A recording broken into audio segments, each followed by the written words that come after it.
Evet, herkese merhaba arkadaşlar. Ben Çavuşoğlu. Yine farklı bir videoma daha hoş geldiniz. Bugünkü konumuz oyuncuyu tanıyorum 11. Şimdi sözü fazla tutmadan direkt hemen bir krallığımızı seçelim arkadaşlar.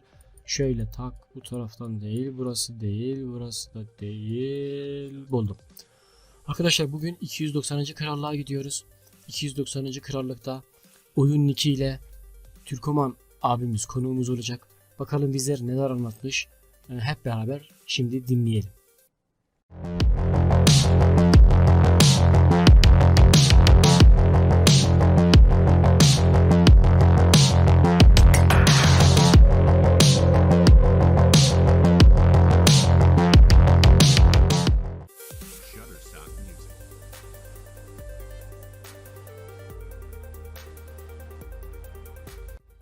Alo. Şimdi ses çok daha iyi. Şimdi iyi, tamam. Oldu. Selamünaleyküm abi. Aleykümselam. Ya bir an line'a ne oldu ki öyle ses gitti bir anda ya? Line'da herkeste sorun var. Bir sorun var Line'da. Daha önce başkasında da oldu. Normal konuşurken de oldu. Böyle bir teknik sorun var Line'da. Anladım. Bir de Line Çin, biliyorsun. Çinli olduğu için bir gariplik olabilir orada. Şey mi yapıyorlar yine? Ne diyorlardı ona? Yaptırım. Yani hiç belli olmaz. Mesela benim bir internetim var, bir de mesh'im var, tamam mı? Evet. Normal internetten konuşurken bazen line'da firewall'a takılıyor. Çin menşeli olduğu için. Firewall kapatıyor. Ama mesela mesh'te o olmuyor. Mesh network'e geçtiğinde. Anladım. Peki abi nasılsın ya? Durumun nasıl? İyiyim. Toparladım epeyce ya. Yani Sorun yok. Yok. Merak etme. Tekrardan başın sağ olsun diyorum. Sağ olasın. Arkadaşlar Sağ olasın. bu arada Türkmen abinin babası rahmetli oldu. Ünlü, kendisi ünlü doktor. Tekrar onlara başsağlığı diliyorum. Abi öncelikle bize vakit ayırdığın için gerçekten çok teşekkür ederim. Sağ olasın. Diyerekten yavaştan böyle konumuza geçmek istiyorum. Tamam. Ha, Ben de sana teşekkür ediyorum. Seni uzun zamandır tanıyorum ve seni de severim. Eyvallah, ben teşekkür ederim. Önce seni tanımak isteriz. Kaç yaşındasın, ismin ne işle meşgulsün? Biraz kendinden bahseder misin bizlere? Yani bu Türkoman kim abi, öyle diyeyim. Şimdi herkes tabii ki spekülasyon falan yapıyor. Ben 21 yaşından sonra yaşımı saymayı bıraktım. Yıl dönümlerini kutluyorum. Uzun zamandır da kutluyorum. Öyle söyleyebilirim sana. 40'ı devirdik tabii. 50'ye yaklaşıyoruz. İyi maşallah. İş olarak da iş adamıyım. Üst seviyelerde yöneticilik yapıyorum. Bunun haricinde kendi danışmanlık şirketim de var. Böylece geçimimizi sağlıyoruz. Anladım. Oyunda ise işte günlük yaşama stresleri, iş stresinden uzaklaşıp kafa dağıtmak için oynuyorum. Başka bir şey değil. Bu arada Amerika'da yaşıyorsun değil mi? Evet, Amerika'da yaşıyorum. Uzun yıllardır, 23 senedir Amerika'dayım. Anladım. Peki biraz oyuna geçmek gerekirse şimdi oyunu kaç Evet. yıldır oynuyorsun? Herhalde 5 yılı geçti, 6'ya yaklaşıyor. Değil mi? Peki bu oyuna ilk, Uzun zamandır. değil mi? Yani hemen hemen o zaman aynı döneme denk geliyoruz. Yani zaten bütün eski Tabii. oyuncular hep 4-5 yılı devirmiş oluyor yani. Aynen. Uzun zamandır. Ben 82'de başladım. Evet. O zaman da belki hatırlarsın, işte Pusat Sefa vardı. Hatırlıyorum, evet. Pusat'ta hatırlıyorum. Evet, tabii. Zoroğlu vardı. Ondan sonra o tayfayla birlikte biz başladık oyuna. 82'de ben zaten kalemi falan kimseden satın almadım. Bir şey yapmadım. Kalemi ben ilk seviyeden kendim yükselttim.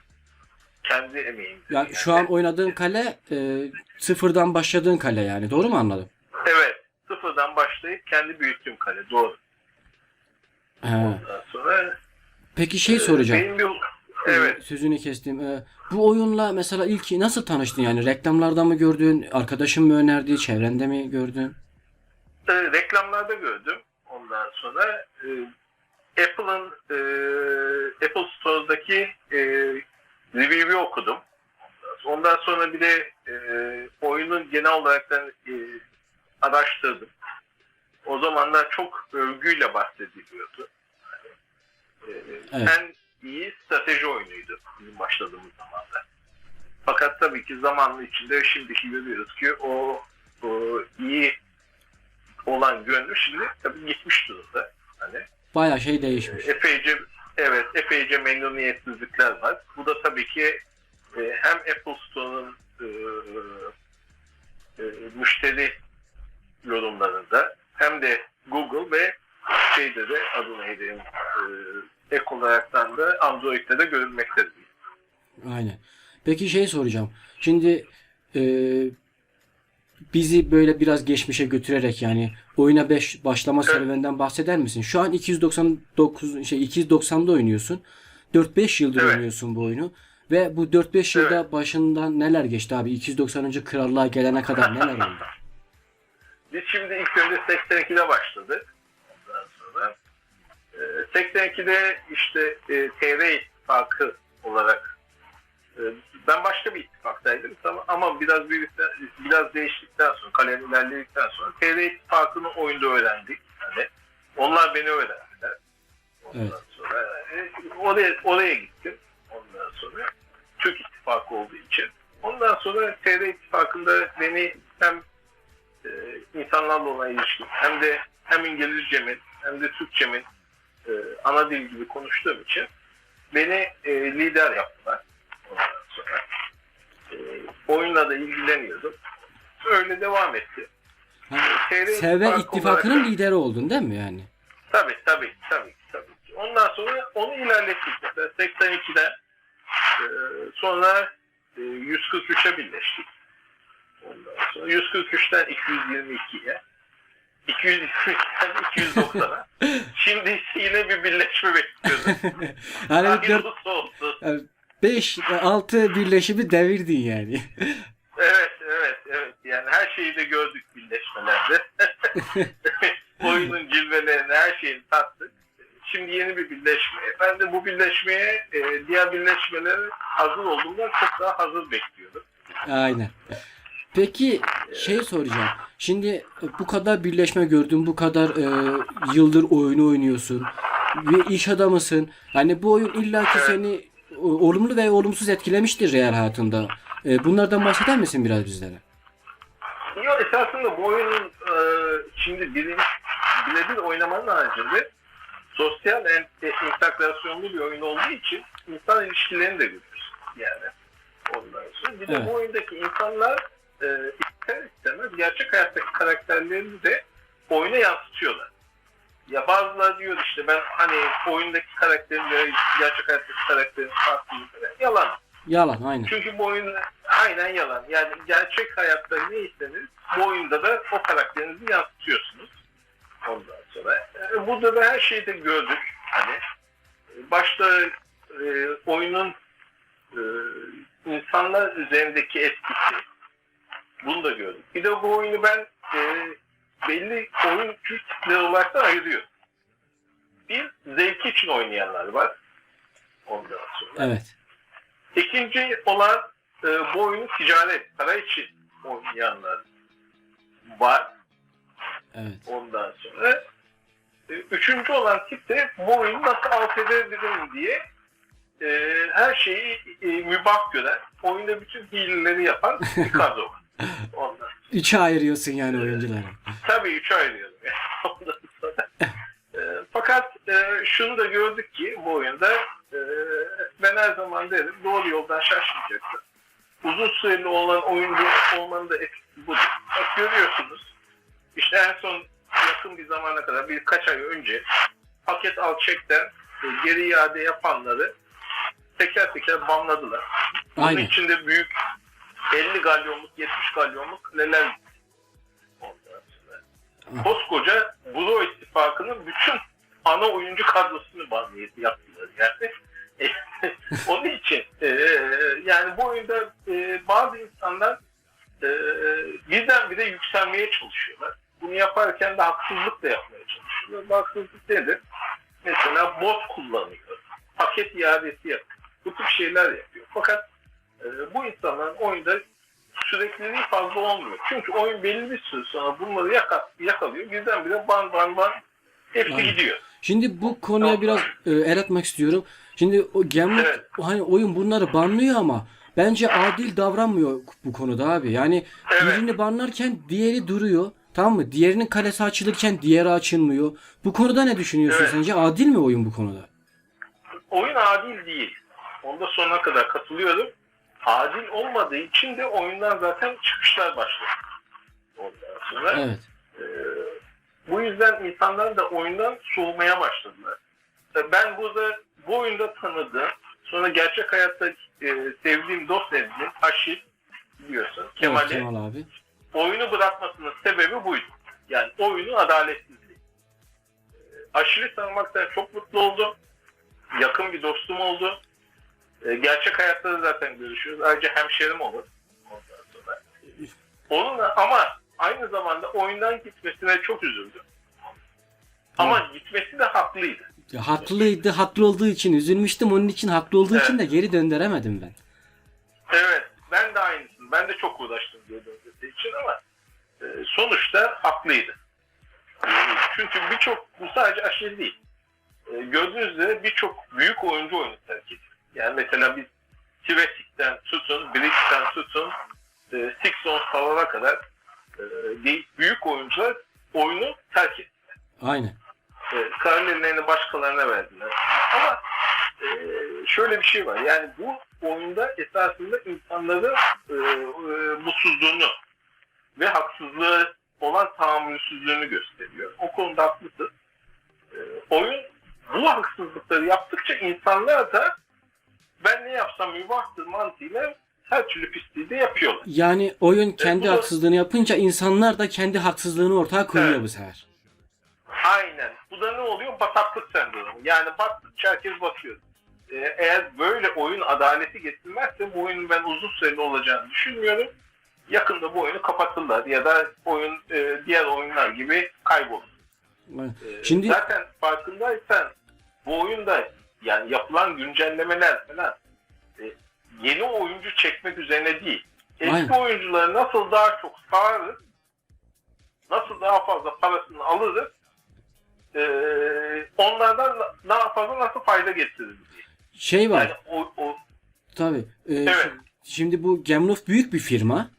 Hani Evet. oyunu pat diye böyle kapatamıyor. Da kapatamaz. Sonuçta bir Evet. adı var. Bir sürü oyuncu var, emek var. Hani böyle pat diye kapatmak yerine sanki güncellemelerle insanı oyundan uzaklaştırmaya çalışıyormuş gibi geliyor bana. aynen sana katılıyorum o konuda. Bu da tabii ki insanlar artık soğudu ve gitmeye başladılar. Ondan sonra haksızlıklara da dayanamıyor. Mesela Kemal'in en büyük sinir olduğu olay, o kadar biliyorsunuz Kemal Atlantis'te çok başarılıydı. Aynen. Bunu bot veya makro kullanmadan yani kendi eliyle cep telefonundan oynadığı oyunla yapıyordu. Sonra birdenbire bir baktı itemler paketlerde. Şimdi geçen gün biliyorsunuz Gameloft bir hata yaptı Microsoft'tan. Bir paketi erken verdiler. O da Atlantis paketiydi. Yeni Atlantis, evet. Yeni Atlantis'in mor itemlerinin 3 tane mor itemi bir tane pakette veriyorlar. Paket çok kısa sürede kalmış piyasada. Ben alamadım yani ondan sonra. Ama orada alanlar düşünün yani adam bir pakete ikinci sıraya gelmiş gibi oluyor. Aynen öyle. Bu ne demekti? Bu paket bakın son Atlantis etkinliğinde Atlantis item paketi vermediler. Bu ne demek? Yakında o Atlantis item paketi geliyor. Kim bundan sonra Atlantis'e gidip o kadar altın kaynak harcayacak? Bir de Atlantis'e artık gitmenin hiçbir adaleti kalmadı. Çünkü Atlantis artık botlar savaşı. Yani makroyu geçtim. Makro bir nevi tekerlekli sandalyedeki ihtiyarlar, gıdım gıdım ihtiyarlar gibi oldum botun yanında. Onun için yani Atlantis'e gidip o kadar kaynak altın harcama yani lüzumsuz. Atlantis'e gidip Atlantis kazandığı bir hava atanlar biliyorsunuz yani hepimiz biliyoruz. Şöyle bir durum var Demek şimdi. iyi bir botu var. Kimin botu iyiyse o götürüyor. Işte. Aynen. Bu paketlerden sonra da şöyle bir durum oldu. Şimdi mesela ben Atlantis'e gittiğim zaman hani birinci veya ilk ona girdiğim zaman harcayacağım kaynağı, harcayacağım altın yerine onu saklar, onu satar, gider paket alırım. Elim temiz, ayağım temiz. Aynen. Öyle değil yani mi? Sonuçta o da var. Yani niye harcayayım? Onun yerine askere harcarım yani. Ondan sonra. Onun yerine başka şeye şey yapalım. Yani hiç gerek yok. Zaten Atlantis kazanmak için gittiğiniz zaman hani yine paket almanız da lazım. O bonuslar için. Ay, o 250 için aynı. Tabii ki. Ondan sonra onu almanız lazım. Onu almak, onun yerine bu paketi alın. Zaten ikinci gibi oluyorsun. Ne gerek var? Aynen ya, haklısın yani, bayağı şey. Peki şey soracağım, hani burada bu Gemloft yanlışlıkla falan verdi de bence bunun sinyalini verdi gibime geliyor yani. İleriki günlerde Tabii. hani sarı vermese bile yine mor verme ihtimalleri var mı? Çok büyük bir ihtimalle var. Ondan sonra ben o paketi yanlışlıkla erken verdiler dedim zaten. Yani o paket büyük ihtimalle verilecek. Aynen. Zaten bu kırmızı istemi getirmelerinin sebebi de paketten bunları satmak için. Ben hatta şunu bile düşünüyorum. İleri yakın zamanda yeni tas sistemlerinin modlarını da paketten verir. Yenileri. Tabii ki. Yani oyunlardan alıyorsunuz. Bir oyundan mesela 6 tane şey veriliyor değil mi? Sandık veriliyor. Mod Aynen. paket sandığı. Onun yerine bir pakette 3 tane mod verebilirler sandık. Atlantis'in aynısını Onu da tahtada beklerim. verecekler yani. Tabii. Büyük ihtimalle ben onu vermelerini de bekliyorum. O zaman bu Çünkü durumda Game Lord şey mi para oluyor? yapmak istiyor. Bu durumda şey mi oluyor yani, kırmızı itemi getirmelerinin amacı aslında mor itemleri satmak mı oluyor? Evet. Benim düşüncem o. Tamamen kırmızı itemi getirmelerinin sebebi mor itemleri satmak. Anladım. O da paketlerde gelecek. Atlantis'te zaten sinyali verdikler. Büyük ihtimalle de tahtada yapacaklar aynı. Aynen. Peki bir şey daha soracağım. Bu kadar zamandır oynuyorsun. Bu zamana Evet. kadar birçok kişiyi tanıdın, iyi veya kötü. Bir oyunda Evet. bir favori bir oyuncun var mı? Favori oyuncu. Evet. Yani sadece savaş bakımından değil yani. Online'lık bakımından olur, çok konuşması bakımından olur. Hangi bakımdan bakarsan bak. Ya şimdi ben mesela sizin ittifakı lideri War'u beğeniyorum. Çünkü iyi bir lider. Güzel savaşıyor. Ve ittifakı hep dinç tutuyor. Eyvallah, teşekkür ederiz. O yüzden kendisini beğeniyorum. Zaten bir ittifakın dinç olması, aktif olması için liderin de aktif olması. Eğer yani bizim atalarımız boş boşuna balık baştan kokar dememiş. Tamam mı? Eğer baştaki adam oyuna sahip çıkıp aktif olup motive değilse o ittifakta zaten kısa zamanda motivasyon gider ve dağılır. Aynen. Ondan dolayı o oyunu beğeniyorum. Ondan sonra. Tabii ki diğer oyuncular da var. Büyük oyuncular savaşı var. Mesela Kayn'la Sos'un arasındaki mücadele. Bu artık yani bir krallıkta değil 4-5 krallar kuşlamasında biliyorsunuz. Evet. Onlar savaşıyorlar ondan sonra. Onlarınki de tabii ki daha farklı bir durumda. Hani oyunculuk tarzları da farklı.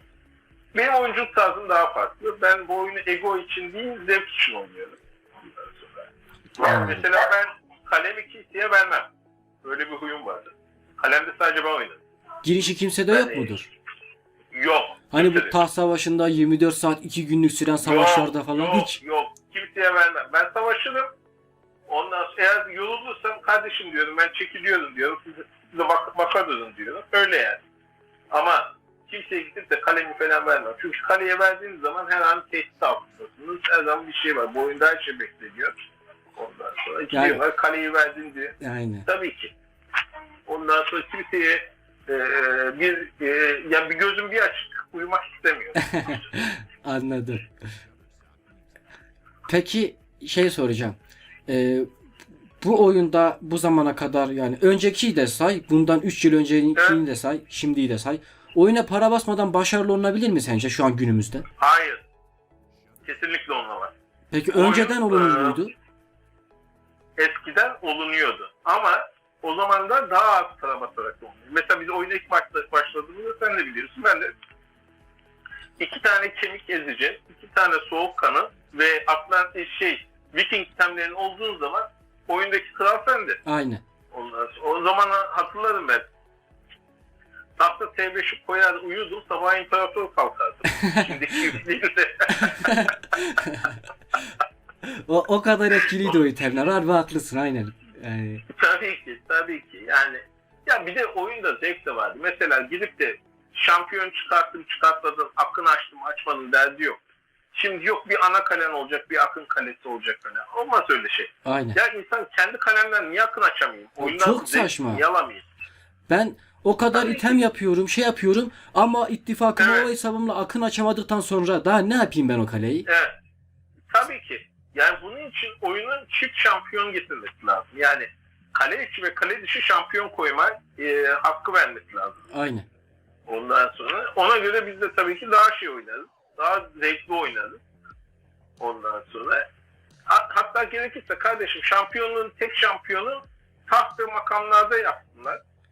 Ama kule savaşlarında falan çifte şampiyon olsun. Aynen. Ondan sonra ben de gideyim şampiyonumu ona göre kullanayım. O kadar taşı, o kadar jetonu, o kadar kale gelişimini, itemi biz boş boşuna yapmadık.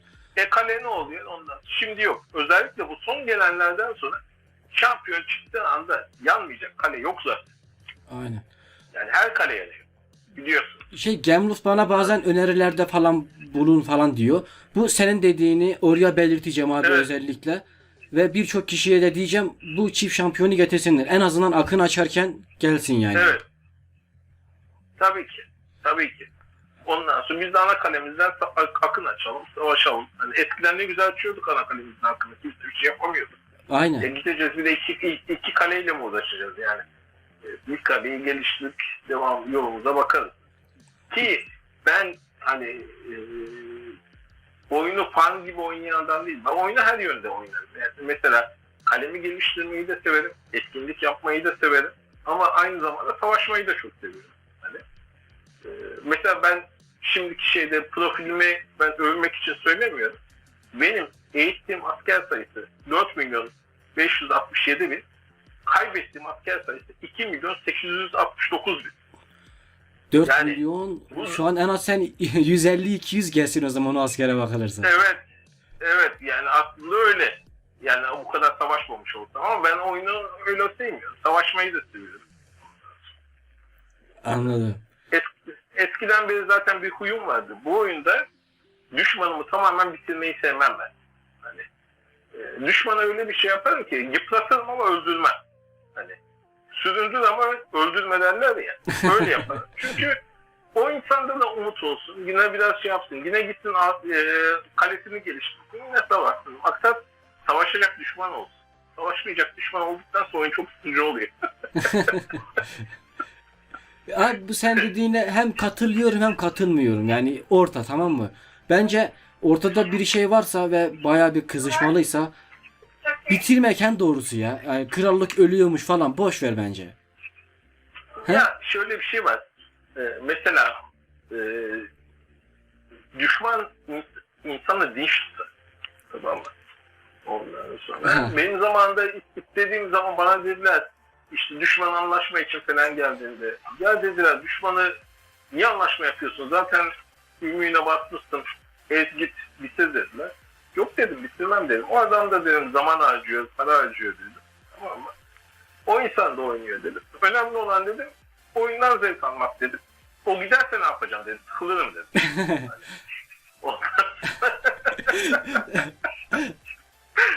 Sen burada hem düşmanı düşünüyor hem kendini düşünüyor. Tabii ki yani bir umudu olsun ki savaşmaya devam etsin. Ondan sonra hatta bazen hani direniş falan keserken arası da böyle hani 20 tane direniş alıyorken bir tanesine falan bilerek patlıyorum ki patladığı zaman hani düşman aldığı zaman o da gaza geliyor. Yani oyuna Evet ya. oyuna zevk geliyor. Bak, değişik bir bakış açısı. Hiç böyle düşünmemiştim aslında ben ya. Tabii ki. Ya mesela ben ara sıra kule taht savaşında falan da böyle. Hani 10 tane kesiyorsan bir tanesinde patlıyorsun. Yanlış işlemle falan bile bile giriyor ki. Hani bir tane raporu olsun, onun da övünsün. Daha da gelsin diye. En azından bir sonraki tahta demesin ki hepsini yeniliyorum. Bir tane savaş kazanıyorum, en azından gideyim tahta. Tabii ki, tabii ki. Değişik ya, güzeldi. Peki şey soracağım. İşte bu hani güncellemelerden bahsediyorduk. Bu son iki güncellemede Evet. çok önemli şeyler geldi. Jeton geldi, kırmızı item geldi. Evet. İşte Paragon arttı. Hani son aslında 6-7 güncellemede gelmesi gereken eklentiler 2 güncellemede geldi. Evet. Ya, sence bu hızlı oldu mu yoksa normal miydi? Bu güncellemeler hakkında ne düşünüyorsun? Çok hızlı oldu. Bu güncellemeden dolayı da birçok oyuncu oyun bırakmaya başladı zaten. Bence GameLoft tarafından çok bir hataydı bu. Hani bence alışa yapılması gerekiyordu. Fakat farkında mısın? GameLoft her zaman tam böyle yılbaşından önce, tam bu Black Friday, yok efendim Christmas falan, hani tatil zamanı, yılbaşından tam paket satma zamanının öncesi hep büyük güncellemeler yaptı. Aynen. Sonra yine öyle yaptılar. Fakat çok büyük bir hata yaptılar. Yaptıkları güncellemeyle birlikte uygun paketleri vermediler. Yeterince kar yapamadılar. İşleri onları tek toparlayan jeton paketleri oldu ama onun haricindeki paketleri kimse doğru düzgün bakmadı ondan sonra. Aynen. Ama şimdi oyun başka bir şey daha getirdi bak. Şimdi bu oyunu oynamak istiyorsa aynı nereden baksan dolar üzerinden, hani dolar hesabıyla bakacak olursa $200 sana harcaman lazım paketlere. Aynen. O Evet. da yeni itemler değil ya da şey itemleri değil, jeton falan paketleri değil. Sadece Paragon paketiymiş, etkinlik paketiymiş, bu tip şeyler. Sıradan gündelik şeyler yani. mesela- Ayrıyeten arttıracak önemli şeyler de değil. Evet, tamamen gündelik şeylere nereden baksanız $200 gidiyor. Yani mesela bir slot oynayacaksınız, oradan gidiyorsunuz, indirim paket alıyorsunuz. Etkinliği katacaksınız Paragon için, onun için paket alıyorsunuz. Paragon'un kendisi için zaten bir paket var. Yeni çıkan. Aynen. Ondan dolayı VIP için alıyorsunuz. Yok efendim bu karşılaşma, ittifak karşılaşmaları için ayrı. Hemen hemen bütün Devamlı etkinliklerim paketler. var benim bildiğim. Tabii ki, tabii ki. Ondan sonra insanlar en azından şimdi ya bu jeton için kasıyor veya Paragon için kasıyor. Oradan gidiyorlar bir de paket alıyor. O etkinlik paketlerini de alıyorlar. Aynen. Ki o kadar da Ondan önemli sonra- ki hani ben almıyorum, gerek yok diyemiyorsun. Birinci olmak Evet. istiyorsan, dereceye girmek istiyorsan mecbur olmak zorundasın yani. Tabii ki mecburen alıyorsun işte. Ondan sonra. Fakat bu işin de pisliği çıktı. Nasıl pisliği çıktı? Paketler olayı. Bu sefer insanlar paket oyunu yapmaya başladı. Yok işte Microsoft'tan ülke değiştirip paket almalar. Ondan sonra yok efendim Apple'dan gidiyorlar, ufak bir kaleyle gidiyorlar. Paket seçiyorlar. Sonra tam paket alırken gidiyorlar başka bir kale, ana kalelerini açıyorlar. Ana kaleye paket gidiyorlar falan yani. Ondan sonra Bu böyle şeylerde paket çok oyunlar şey yapıyor. dönüyor aynen. Ondan sonra paket oyunları dönüyor. Fakat galiba oyun bunun peşine de gidiyor şimdi. Bence yakın zamanda ülke değiştirmeleri üzerine de gidecekler. Hani bunu bekliyorum kendilerinden. Çünkü yavaş yavaş açıkları oldukça kapatıyorlar. Yani Microsoft zaten şöyle bir şey var. Microsoft baskı yaptı biliyorsunuz son paket al çek olayında. Aynen. Bazıları o yüzden kalelerini geri alabildiler. Ancak çok büyük vuranlar alamadılar. Hani ya da peşinden koşturamayanlar tabii. Ama şöyle bir şey de var. Yani oyun ne zaman oyunun cebine dokunursan bunu peşine gidiyor. Mesela pakette ne oldu? Zarar ettiler değil mi? Evet. Yani cepleri zarar gördü. Hemen peşine gittiler, malları koydular. Bunun aynısı şimdi bu ülke değişikliğinden de olabilir. Hani buradan da yapabilirler diye düşünüyorum. Çünkü oradan da zarar görüyorlar. Hani, bir de şöyle bir şey var. Hala insanlar gidiyorlar işte ucuz paket almak için, ülke değişikliği için gidiyorlar işte bir tane oyuncuya kalenin gidişini veriyorlar. Ondan sonra oradan paket al çek yapıyorlar. İki tane riske giriyor. Birincisi bu insan öbür insana gıcık olsa kalesine girip kalesine zarar verir. Değil mi? O da var. İstikbalına Ama zarar genelde verir. şu var abi. Genelde hani böyle kale verme olayında artık yani alıştık o kazıklana. Millet artık iyice soruşturuyor yani. Tam güvenip vermiyor ama istisna Evet. falan olabilir tabii yine. Ya bir de tabii ki bir de ikinci olay var. Hani bunu yaparken bir de adam kredi kartını kullanıyor değil mi? O ülkede. Evet. Mesela adam Arjantin'den da paket alıyor ucuza. Arjantin kredi kartını diyor. Onu alıyorsun. Ya o adam yarın bir gün benim kartım şey oldu diye geri iade ederse ne yapacak? Ona bir şey yapamaz işte. İşte ondan sonra oradan adam hani bu biliyorsunuz Mısır oyuncuları olayında ne oldu? Aynen Parayı bu hem iadeden tutup patlatıyorlar ondan hepsi sonra zaten. da iadeden patlatıyorlar. Öbür adam da yarın bir gün o parayı birikmiş parayı cebine atmak isterse ne yapabilir? Kimse bir şey yapamaz yani. Aynen burada işte güven araya giriyor da Tabii. bilmiyorum. Tabii ki. Güven giriyor, şey giriyor. Bilmiyorum ben yine de hani baştan dedin ya sen nasıl uzun yıllardır oynuyorsun. Benim prensiplerim böyle. Ondan dolayı da oynuyorum. Zamanı gelince en yüksek olur. Zamanı gelince daha düşük. Yani sonuçta yolumuz, istikrarımız devam eder diye düşünüyorum. Aynen. Bu şeyi soracağım. Şimdi hani ucuz paket çekiyorlar ya. Orada da hani Evet. Gameloft'un kazandığı miktar azalıyor ister istemez. Evet. Ama bence bir yandan da çoğalıyor. Niye? Şimdi 900 TL'den bir kişi çekecekken işte Tabii. çekecekleri 150 TL'den belki de 100 kişi çekiyor. Bu daha iyi bir şey değil mi aslında Gameloft için? Ya Gameloft için tabii ki öyle bir şey. Zaten adaletsizlik var. Yani sen Microsoft'taki bir paket nasıl Türkiye parasıyla 600 TL olup da başka bir tanesi sonra 900 TL oluyor kardeşim. Yani bu haksızlık. Ve Türkiye standartlarına göre o fiyat zaten yüksek. Yani burada Microsoft'un kendi sorunu. Ve onun Microsoft'la olan anlaşmalarında sorun. Ya Amerika'nın 100 dolarıyla Türkiye'nin 650-700 TL'si aynı değil. Yani Aynen. mesela Türkiye'deki askeri ücret belli, Amerika'daki askeri ücret belli değil mi? Evet. Ondan sonra yani fiyatlar daha iyi olmalı. Esasında Gameloft her düzenlemeyi de getirebilir. Mesela biliyorsunuz değil mi? Eğer siz yanlışlıkla Allah kazara Çin'i koyacak olursanız dükkanda tamam mı? Çin kimliğinizi koymak zorunda kalıyorsunuz bir daha. Onu biliyorsun değil mi? Aynen. Ondan sonra Çin kimlik kartını koymak zorundasın yani.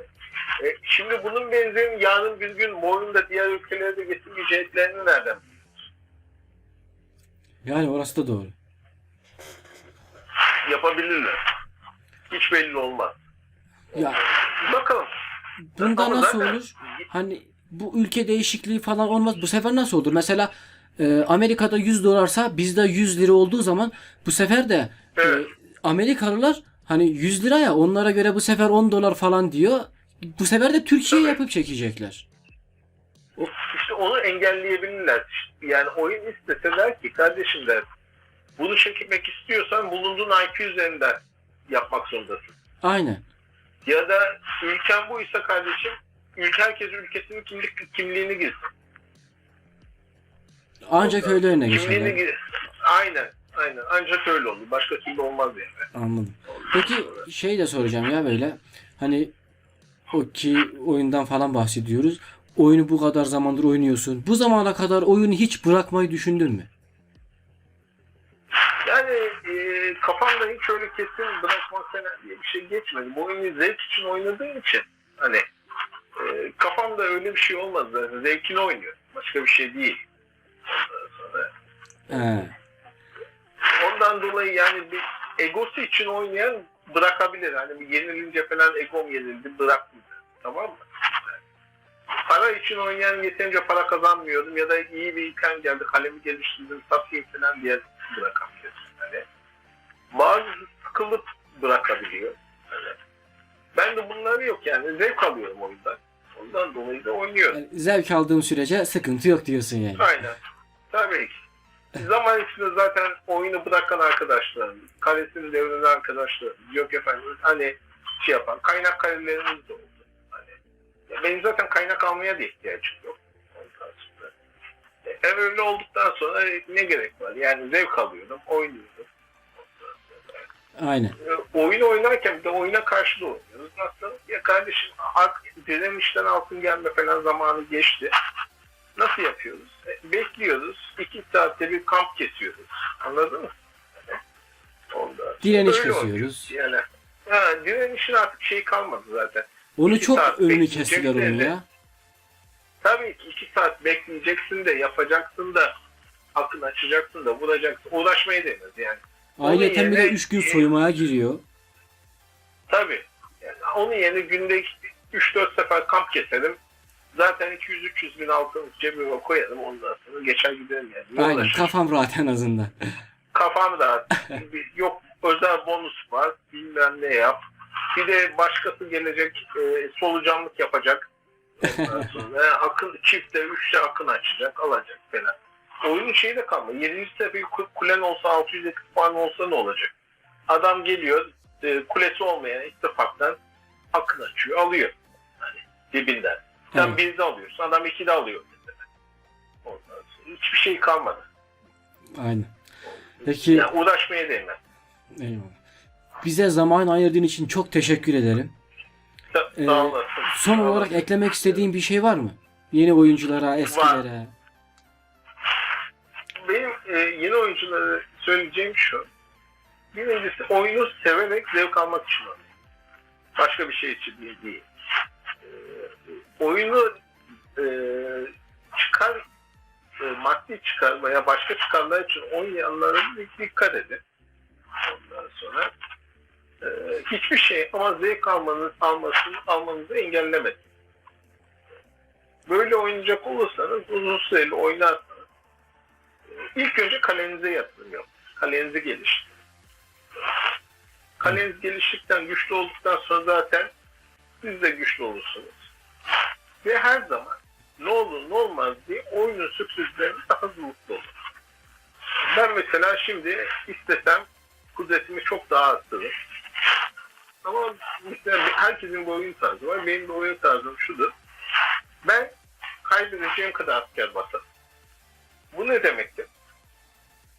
Benim şimdiki kalem bugün sıfırlansa ben yarın kalemi bugünkü kudretime geri çekebilirim. Evet. Yani bu çok önemli. Yani Kalem her zaman buna hazırdır. Yani giderim kale orada hani tahta ya da başka bir yere giderim.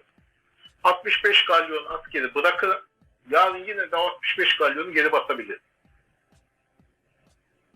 yani burada hani gerekmedikçe o zaman fazla asker basmaya gerek yok, değil mi? Öyle oluyor.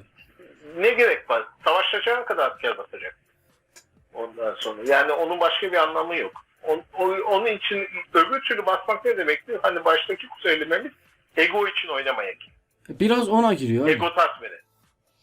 Ama askeri düzenli olan, ön birimi iyi olan, iyi asker basmış insan tahta geldiğinde, başka bir şey geldiğinde savaşın sürekliliğini de getirir. Ya adam gider bir tahta 7 galyonu bırakıp öbürsü gün gelin yine 7 galyon basar. 3 gün sonra gider yine bırakır yine basar. Sonra gider yine basar. Bir ay bunu yapabilirse zaten düşman illallah eder. Aynen. Yani Önemli o zaman olan da senin budur. için şu. Süreklilik. Önemli olan senin için yani kudretin yüksekliği değil de kaybettiği zaman onu ne kadar sürede geri basabilir, bu senin için önemli. Tabii ki. Bu çok önemli. Yani süreklilik önemli. Aynen, sürekli. Ya ben mesela yani gideyim tahta hiç durmadan 3 ay tahta birleşme oldu. 3 ay durmadan taht savaşı yapabilecek güçlü olmalı. O öyle olduğun zaman zaten güçlü oluyorsun. Bir de herkes her şeyi konuşuyor ama eğer savaş meydanında belli oluyor. İnsanlar da görüyor. Kimin ne kadar savaşta, ne kadar katkıda bulunduğunu herkes gerçekte görüyor ve ona saygı duyuyor. Aynen. Bu da oyuncu saygınlığını getiriyor. Onun için saygınlığınızı koruyup ona göre oynayın. Zevk almak için oynayın. Ondan sonra kimseyi de fazla kırmayın. Özellikle insanlara karşı alçak, küfürlü falan konuşmaktan uzak durun. Yani oyun oynarken insanlığımızı kaybetmeyelim. Tabii ki o çok önemli. O çok önemli. Tamam, taciz etme olur, dalga geçme olur hafiften, tamam mı? Oyunun zevki burada yani. Ama gidip de ırkından dolayı küfür etme, aileye küfür etme falan. Bu tip şeyler olmaz. Aynen. Yakışmaz yani. Aynen. Ona göre herkes ona göre zevkini oynasın, mutlu olsun diyor. Eyvallah. Çok teşekkür ederim. Sağ olasın diyorum. Çok sağ olasın. Çok zevk aldım. O zevk fenaydı. Ayrıca bakarsın da birleşebiliriz. Reyvenler'de birlikteyiz. İnşallah. İnşallah. İnşallah. Benim aklımda farklı bir krallık var. 287 bize gelecek gibi geliyor ama bakalım artık, belli olmaz. Yani bu son zaten izlenimlerimde onu daha yakın dostluğumuz geliyor. var. Yıllardır gelen dostluğumuz var. Tanışıklığımız var. Birbirimizi tanıyoruz. Herkesi tanıyoruz. Birleşmelerde zaten gitgide çemberde daralıyor. Bakalım ne olacak. Hayırlısı olsun. Aynen. Ama ben dostlarımla aynı cephede olmak istiyorum. Karşı cephede olmak Her zaman abi, her zaman. istiyorum. Sağ olasın canım benim. Görüşürüz abi. Herkese Tekrardan saygılarımı, teşekkür ederim. sevgilerimi sunuyorum. Ayrıca bu pandemi zamanında lütfen maskelere ve sosyal mesafeye dikkat edin. Sağlığınıza da dikkat edin. Aynen Sağ abi. olun. Çok teşekkür Çok ederim abi. teşekkürler. Görüşürüz. Saygılar. Görüşmek üzere.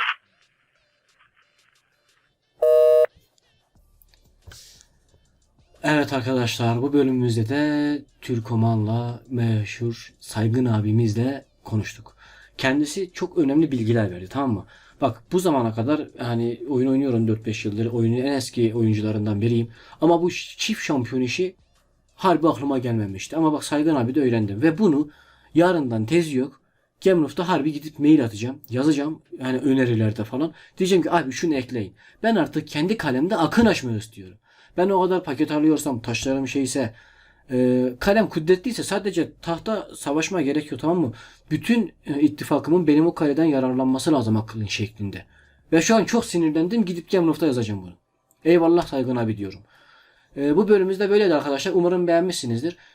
Bu tarz videoların gelmesini istiyorsanız lütfen yorumu yazmayı unutmayın aşağıdan. Beğeni atmayı unutmayın ve yorum yapmayı unutmayın arkadaşlar. Ve Saygın abiye de tekrardan çok teşekkür ederim bize vakit ayırdığı için. Ve buradan da tekrardan başı sağ olsun diyorum.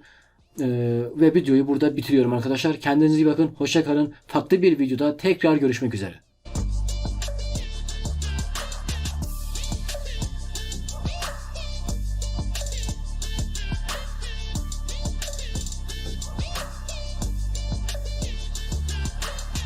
Shutterstock Music.